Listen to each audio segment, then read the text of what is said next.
Hello mga kamangyan, magandang araw sa inyong lahat. So maraming pong salamat sa mga walang sawang sumusuporta dyan sa aking mga video. So naway patuloy po kayong manood ng aking mga video. At dito po sa araw na ito is magbibideo tayo ngayon dito sa mga nangingitig. Ang tawag po dito sa amin ng pangingisdang ito is kitig lakad. So ngayon bibidyohan po natin sila para mapakita ko sa inyo kung paano yung panghuhuli at paggamit ng ganitong pangingisda. So tuwing umuulan nga po pala ng malakas, naglalabo po yung tubig dito sa amin. Na pagkakataon po natin na marami po tayong mahuli ng mga isda saka mga hipon. So ayan nga po guys, di na natin papatagalin. Umpisahan na natin, videohan natin yung mga nangingitig dito. So ayan nga guys. Ganito po kami lagi dito kapag bumabaha.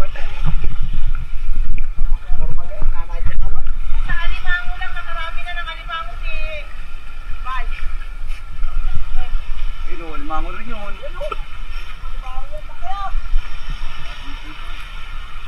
Nagitigan ng alimango. Yun.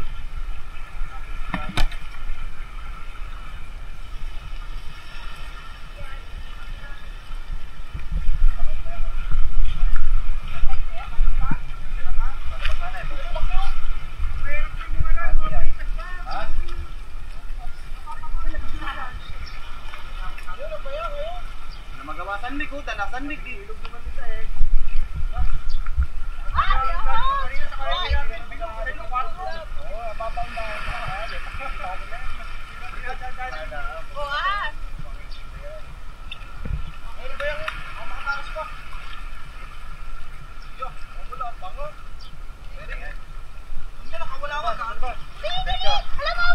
Kasi mawi, elpasan pa. Katinig pa yun.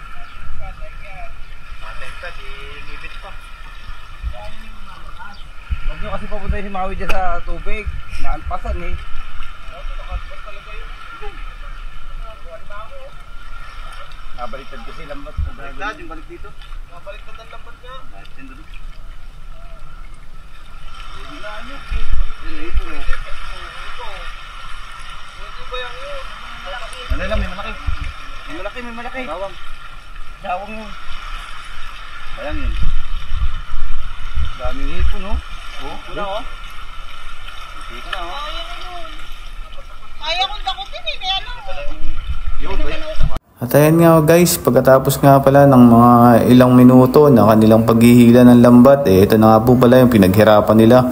Ito po yung kanilang mga nahuli. So ayan nga po guys, tatanggalin po nila isa-isa yung mga nahuli diyang isda na may mga iba't ibang klase pong isda yan guys. Makikita nyo naman guys, ayan po yung lagayan nila na marami na rin pong silang nahuli na mga isdang bayang, saka mga kitang, saka may mga hipon pa, saka mga aligasin. So ayan, ganito yung buhay dito sa amin sa Mindoro.